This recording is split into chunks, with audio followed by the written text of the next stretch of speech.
for you to succeed and they're watching for you to fail. And so we just got to make sure that we give a good representation of what our creator is and know that God didn't make no junk. And so because if we're walking around despondent and depressed, how can we encourage anybody? How can we motivate anybody? We wallowing in our sorrow. Right. That's right. And definitely want to make sure that I say this, with brothers out there like you, Brother Shelton, we appreciate you because you're a platform for a lot of us out here, I'm sure, that has an opportunity to get their message out, to be able to inspire, to encourage anyone. Hey, Think Radio is a platform that could assist a lot of us out here. And I want to be one of them, and I'm sure I'm not the first to say thank you, thank you, thank you. You're very welcome, my brother. You're very welcome. I'm glad to be able to have a platform to where people can come on and express what they're going through and what they're dealing with, promote their products and things. And whether we got 5 people listening or 500, man, we're going to give them 100% solid radio and some good information and really give them something to think about. The radio station is really about solution-oriented radio, and that's what it's about, man, putting these things in the forefront, because we could turn on any channel at any time, walk in any barbershop, walk in any beauty salon, walk in any nail parlor, and hear about the problem. Hear about all the stuff that's going on and what's wrong and what ain't right. That's called some stinking thinking. I get away from that, though, man. It's all about the solution, because we done talked about problems ad nauseum, and we're in 2018 still talking about some of the same problems and issues that was going on in the 50s and 60s. So when can we come together with some solutions, right, as a people, as brothers and sisters, to say, you know what, I'm no longer going to talk about what's wrong. We're going to figure out, let's get our heads together and figure out what we can do what's right. Right, there you go. And this kind of leads into, I'd like to give you one more, if that's all right. Yes, sir. It's all right, man. It's all right. We good. All right. I have one I call Stop the Violence, and it just, as you said, so much going on in the world today. Yeah. And, violence being one of them, you have to, you got to be able to know how to address these and how to get through them. And I've already told you, you got to, ask God and pray, and he works those things out for us. This one called Stop the Violence. Okay. Tears that fall from the loss of a loved one, reasons are worthless and doesn't justify rage that blows so far out of control. We have a problem no one can possibly deny. So much going on media covers worldwide. Some who witness can't begin to understand. Ages vary on all sides globally, whether it be a small child or grown man. Protests going on attempting to prevent tragedy. Ears seem to remain closed regardless, while the rage of violence continues. All those who are involved may seem to be heartless. Didn't happen to me, not my problem, you say. Let someone else fight this war besides me. I got my own problems to worry about and simply got somewhere else to be. Of course, it happens again and again, then it eventually hits right at home. You become more sensitive about the issue and feel that your past actions were all wrong. No one knows what your relationship with God is. Another day you are blessed to see turn that frown upside down. A smile carries more weight, and laughter is the greatest sound. No one knows what your relationship with God is. Of course, we all should have one. Whether you begin when you were very young, or this is something you've simply just begun. Stop the violence. Stop the violence, man. That's funny, man. That was a great one, man. I like that. That's funny, man. You were saying about the stop the violence, because I put a video up this morning. Remember that self-destruction video when they had those various artists back in the day? Self-destruction. You're headed for self-destruction. I put that video out. You know what I mean, right? I put that video out this morning. That's funny you would say that, though, man, because I'm always on that, man. That violence and that negativity that we have to stop that, man, against one another. I'm adamant about that with one another, because we look up and say, man, there's issues with race and all that and racism and all that. That's a fact. That does exist. So I always say that when we come together in our community and we're not talking about the solutions, we're wasting time. Because if we're still being mad at each other, we're taking out our anger on one another, we're killing one another, all we see is another N-word when we see one another. How can we expect anybody else to respect us if we're not even respecting ourselves? And even if they're not respecting us, we should. respect ourselves. We should respect our women. We should respect our elders. We should respect one another.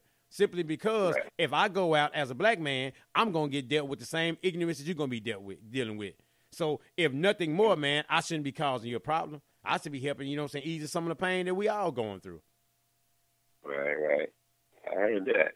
That's very well said. Yeah, sure. Man, that's my take on it. That's my take on it, brother. And I, because I just really would love to see that, because we have to do better, because we need to do better. There's a need for it to do better, because a lot of stuff that we talk about, a lot of these things has nothing to do with us. Has nothing to do with us as a community, and because we go, think about it. You go to the average Martin Luther King Jr. Avenue in whatever city, what does it look like? Right. There you go. That wasn't his dream. Yeah. Oh, that wasn't. And that's every city you go to. I've noticed that too. And from the different states that I've lived in, and, you see Martin Luther King, and it's unfortunately one of the most violent areas that has, a lot more of that going on in those areas. And, now, he wasn't about that. Crazy. I mean, that to me is like the biggest, the oxymoron, if you will, all the violence that occurs on streets that are Martin Luther King Jr. Avenue in the area, because you go to the area and say, okay, because what did they say? We made it to the hood, because you see the street sign, Martin Luther King Jr. Avenue, are we in the hood? Why does all our neighborhoods have to look that particular way? But the thing about it, though, man, love has to overcome hate. Love has overcome hate. Someone had to say, you know what, I'm going to take a leadership role and say we're not going to do this no more. We're not going to live like this no more. Hey, older citizens, senior citizen, don't be scared to come out on your porch because you got some youngster that don't respect life, that don't respect his life or yours. You should be out here, feel free to do what you want to do because you lived old enough to do what you want to do. Yet and still, what do they say? I don't play with these youngsters. I don't mess with these youngsters. I'm scared of these youngsters. And they're truly walking around being scared in their own community. Hey, yeah, most definitely. I've noticed that too, and they said that I remember catching something about kids dealing with a lot more pressure these days. Maybe from worried about concern of getting robbed on their way to school, or getting shot, or and things like that. I mean, those are real things that are going on out there with our young kids. In some of the violent areas across the country. So it's something that they got to be dealt with. It really does, though, man. It really does, because we're killing over blocks that we don't own. We're renting real estate on the same blocks that we're killing on. So how do we say we own a block? How do we say this is my block and we killing for a block that we don't even own? I mean, that to me is just unnecessary. But the systems of that be will sit and let you just commit this genocide all day long, because really you helping them out. So my thing is that we have to stop that. So that's why I say, though, man, I love having people on that's about that motivation, about that encouragement, about that action, about seeing life from a different perspective, telling people what they can do rather than what they can't do and what they don't do and what they're not doing. So that's why, like I said, I love having people like you on the show, though, man, to add your insight and perspective because, again, we add some balance to this thing, man. We need more balance out here, and we need more balanced people that wants to help other people out here, man, rather than just being bad or good. Balance it all out together, man. So that's what I'm saying, brother. You're gonna do great things out here, man, because you have the right heart for it, and you have the willingness for it, and God has already ordained it. Again, we talking about something that's 20 years in the making that you see in the fruits of your labor right now. Right. Yeah, we've been blessed, man. And like you were saying on that positive note, you were saying one of the things, like I say, with my T-shirts, having positive phrases on them, and hats, baseball caps, and anything that I can put on. But I was kind of wanting to target anybody I could possibly think of as far as, bringing that to them is our elderly. I have a poem that I've written about that. It's kind of like want to have it like a staple for our elderly, for our children, and just for men and women in general, and just for anyone I could possibly think of. I've written something kind of going toward that, and I wanted to, been blessed with poetry and having that ability to do that. I wanted to be able to give that to them and inspire them, and if speaking can help as well, and my book can help, I just want to try to put that vibe out there as much as I possibly can, in every aspect, from those who are locked up in prison I wanted to try to address that as far as speaking to them, and everything. So, I feel you on that. There's never too much positivity you can put out there as far as who you can target, as far as who you want to push that positivity on, 'cause of course we come across those, any given time of the day that may be throwing off negativity or whatever. I want to be able to push that positivity to them if I possibly can.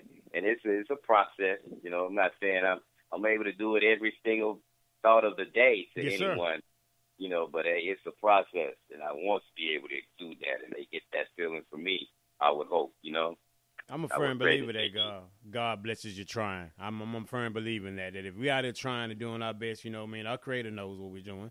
He knows how we're doing, what we're not doing, and when we're not giving our best and when we're not showing up to do the best we can be. So I firmly believe that he blesses our trying out here because, again, it's nothing. There's no shortage of positivity. We need. There is a shortage of positivity, so there's no surplus of it. So we need as much of it we can get from as many people that we can get it from. Because again, when you're thinking positive and you're getting outside of yourself, you're not worried about what's going on right now because you're out encouraging somebody else. And then once you open your mouth and start encouraging other people, you'll realize what you're going through is a micro.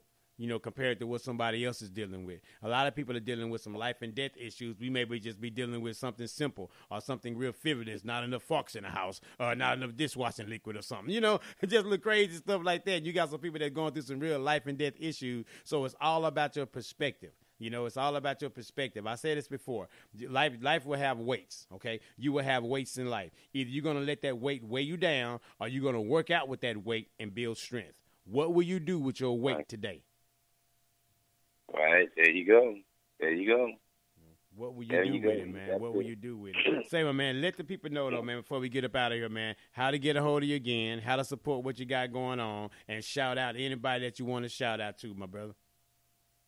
Oh, for sure. Like I say, I want to give my shout out to Dodgeball, all my family back there, family and friends, my church, Shiloh Baptist Church,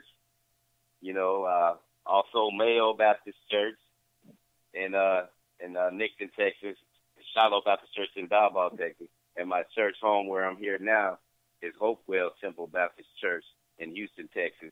And my book, you can get my book online, Living Without Sweat Glands, and it's at BarnesandNoble.com, Amazon.com, and Glibberous.com. And you can catch it. You can catch it on my Instagram account. It's Time to Shine 68. You can come on there and have all my information on there as well about my book, my T-shirt, and any of my upcoming events, things that I'm working on and I'm in the process of doing. You can catch me a hold of those. There you go. You can catch him. He's here. He's out there. Go support what he's doing, man. Go support the project. Go support the book, man. Go support everything, man. Anything that's positive out here, I'm going to push you guys to go support that, right? Go support that. I know we know how many points somebody scored in the playoffs. I know we know all the football players' names and all the stats and all that good stuff. But some of this other information we need to put up in our repertoire also, though, man. You have a lot of authors out here that's pouring their heart and soul into these projects to help you, to guide you, to get you to another level, to help you keep on pushing and stay motivated and stay hungry, just like a kid at a buffet. Stay hungry and ready to eat. Can you dig it? So I hope you guys have been motivated. I hope you guys have been inspired. I hope you guys want to change for the better because you heard something on this particular show. Can you dig it? This has been another great show. Mr. Anthony Mitchell in the building. Support him. Get with him. I'm in here. Connect with him. He in the building. Can you dig it? Okay. Hey, this has been another great episode, man. Motivation Monday. You guys got any questions, comments, concerns, hit me up. Keep on pushing ENT@gmail.com or thinkaboutradio@yahoo.com. You're looking for a home loan? www.CharlieNovemberTangoMTG.com. 600 and above credit score, FHA 3.5%, 620 and above conventional VA financing. It's all to the good. I'm here to help you guys out in the state of Texas. Credit repair, credit issues, credit education, KOPE. creditsolutions.com. That's where you can go there and sign up for your free consultation. I'm here and I'm around. I'm like Mr. Mitchell. I'm everywhere.